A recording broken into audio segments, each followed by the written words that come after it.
بسم اللہ الرحمن الرحیم الا ان اولیاء اللہ لا خوف علیہم ولا هم یحزنون۔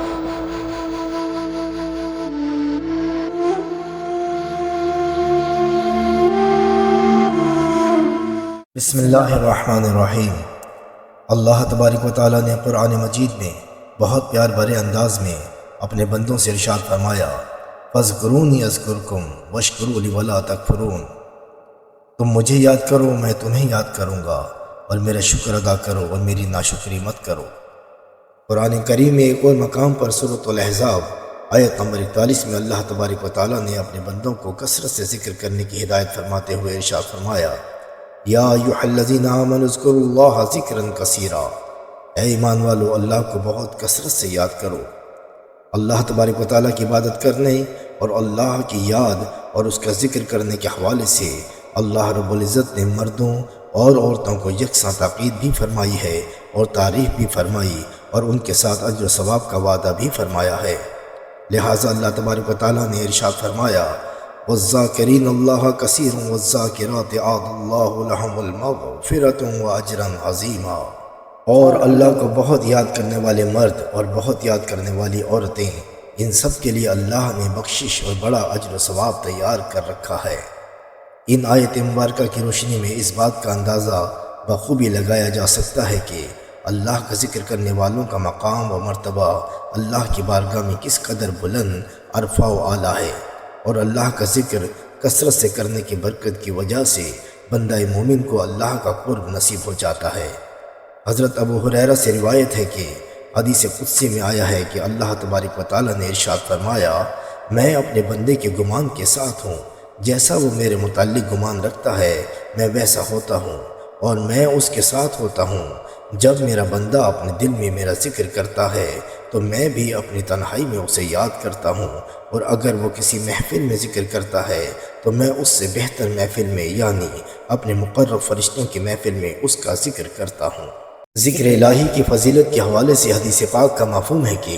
آقا نبی کریم صلی اللہ علیہ وسلم نے ارشاد فرمایا، کوئی صدقہ یعنی عمل خیر اللہ کے ذکر کرنے سے افضل نہیں ہے۔ اللہ کا ذکر کرنے والوں کے مقام و مرتبے کے حوالے سے حضرت ابو ہریرہ رضی اللہ عنہ سے روایت ہے کہ رسول اکرم صلی اللہ علیہ وسلم نے ارشاد فرمایا کہ اللہ کے کچھ فرشتے اس بات پر مامور ہیں کہ وہ اللہ کا ذکر کرنے والوں کو تلاش کرتے رہتے ہیں۔ جب بھی کوئی جماعت اللہ کا ذکر کرنے کے لیے بیٹھتی ہے تو فوراً رحمت کے فرشتے ان ذکر کرنے والوں کو چاروں طرف سے گھیر کر اپنے بازوؤں کے سائے میں لے لیتے ہیں، اور اللہ کی رحمت ان کو ڈھانپ لیتی ہے، سکون اور اطمینان ان پر برسنے لگتا ہے، اور اللہ اپنے مقرب فرشتوں سے ان ذکر کرنے والوں کا ذکر فرماتا ہے۔ اور حضرت ابو موسیٰ اشعری رضی اللہ عنہ روایت فرماتے ہیں کہ حضور نبی اکرم صلی اللہ علیہ وسلم نے ارشاد فرمایا کہ جو بندہ اپنے پروردگار کا ذکر کرتا ہے اس کی مثال زندہ بندے کی سی ہے، اور جو شخص اپنے رب کا ذکر نہیں کرتا ہے اس کی مثال مردہ انسان کی سی ہے۔ اللہ کے ذکر کی شان بیان کرنے کے حوالے سے حضرت ابو درداء رضی اللہ عنہ روایت فرماتے ہیں کہ ایک دن حضور نبی اکرم صلی اللہ علیہ وسلم ہمارے درمیان تشریف فرما ہوئے اور ارشاد فرمایا، کیا میں تمہیں وہ عمل نہ بتاؤں جو تمہارے اعمال میں سب سے بہتر اور تمہارے پروردگار کے نزدیک سب سے پاکیزہ ترین ہے، اور تمہارے درجات کو اس کی بارگاہ میں سب سے زیادہ بلند کرنے والا ہے، اور سونے چاندی کو اللہ کی راہ میں خرچ کرنے سے بہتر ہے، اور اس سے بھی بہتر ہے کہ تم اپنے دشمن سے میدان جہاد میں مقابلہ کرو اور پھر تم ان کی گردنیں کاٹو اور وہ تمہاری گردنیں کاٹیں۔ صحابہ رضوان اللہ علیہ اجمعین نے عرض کی، کیوں نہیں یا رسول اللہ صلی اللہ علیہ وسلم، ضرور بتائیں۔ تو آپ صلی اللہ علیہ وسلم نے ارشاد فرمایا، وہ عمل اللہ کا کثرت سے ذکر کرتے رہنا ہے۔ حضرت شیخ عبدالقادر جیلانی رحمۃ اللہ علیہ اپنی کتاب فتح الغیب میں حدیث قدسی کا مفہوم بیان فرماتے ہیں کہ حضور نبی اکرم صلی اللہ علیہ وسلم نے حدیث قدسی بیان فرماتے ہوئے ارشاد فرمایا کہ اللہ رب العزت ارشاد فرماتا ہے، جو شخص میرے ذکر یعنی عبادت اور ریاضت میں مصروف ہونے کی وجہ سے مجھ سے کسی قسم یعنی اپنی ذات کے لیے دینی یا دنیاوی سوال بھی نہیں کر پاتا ہے، میں اسے سوال کرنے والوں کی بنسبت کہیں زیادہ عطا فرماتا ہوں۔ اس حدیث قدسی کی تشریح میں حضرت غوث اعظم شیخ عبدالقادر جیلانی رحمۃ اللہ علیہ ارشاد فرماتے ہیں کہ جس بندے کو اللہ رب العزت کے ذکر و فکر، عبادت و ریاضت کی مصروفیت نے اللہ سے اپنی ذات کے لیے کسی بھی قسم کے سوال کرنے کی مہلت نہ دی، تو ایسے بندے کو اللہ باقی تمام لوگوں سے اور اپنی تمام مخلوق سے کہیں زیادہ عطا فرماتا ہے، اور بندے کا اپنے رب کی محبت اور بندگی میں محو رہنے کی وجہ سے اور دین و دنیا کی ہر خواہش سے بے نیاز ہونے کی وجہ سے اللہ رب العزت اپنے بندے کو اپنی ذات میں فنائیت کا درجہ اور بلند ترین رتبہ عطا فرما دیتا ہے، جو اولیاء کرام اور ابدالوں کا آخری مقام ہے۔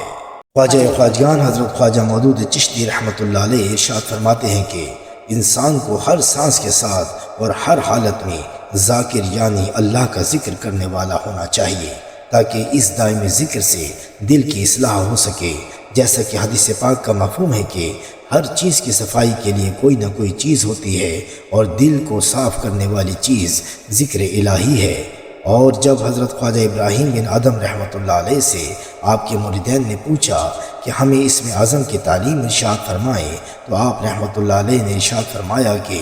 جب تم اپنے پیٹ کو حرام لقمے سے پاک رکھو گے اور اپنے دل سے دنیا کی محبت کو دور کر دو گے، تو جو ذکر الہی کرو گے وہ تمہارے لیے اسم اعظم بن جائے گا۔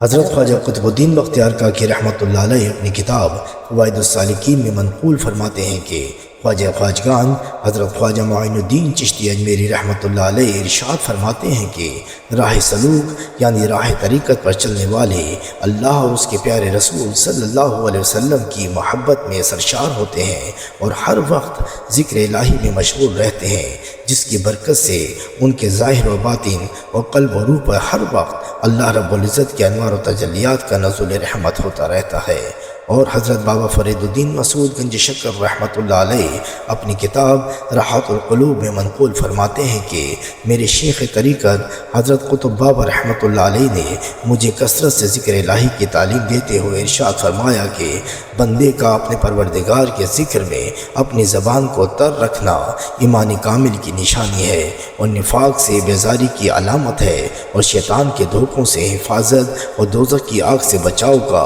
کامل ترین ذریعہ ہے۔ اس لیے اے درویش اپنی ذات کو ہر وقت ذات الہی کے ذکر میں مشغول رکھو۔ اور اسی حوالے سے حضرت امیر خود رحمۃ اللہ علیہ اپنی مشہور زمانہ کتاب سیر اولیاء میں منقول فرماتے ہیں کہ سلطان المشائخ حضرت خواجہ نظام الدین اولیاء محبوب الہی رحمۃ اللہ علیہ ارشاد فرماتے ہیں کہ تمام اولیاء اللہ اور مشائخ عظام اس بات پر متفق ہیں کہ انسان کی پیدائش کا سب سے بڑا مقصد محبت رب العالمین ہے، اور اس محبت کو حاصل کرنے کے لیے بندے کو یاد الہی میں مشغول رہنا چاہیے اور کثرت سے اپنے پروردگار کی ذات و صفات کا ذکر خیر کرتے رہنا چاہیے۔ بیان کی گئی تمام آیات کریمہ اور احادیث مبارکہ اور ارشادات اولیاء کرام سے ہمیں یہ سبق نصیب ہوتا ہے کہ اپنے پروردگار کی محبت اور بندگی حاصل کرنے کا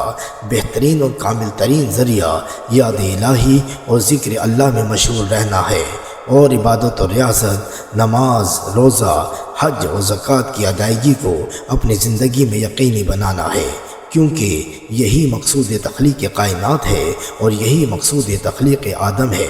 اللہ رب العزت کی بارگاہ میں دعا ہے کہ وہ ہمیں اپنے پیارے محبوب صلی اللہ علیہ وسلم اور تمام مقرب بندوں کے صدقے میں ہمیں اپنی سچی اور پرخلوص عبادت، بندگی اور ذکر و فکر کی توفیق عطا فرمائے، آمین۔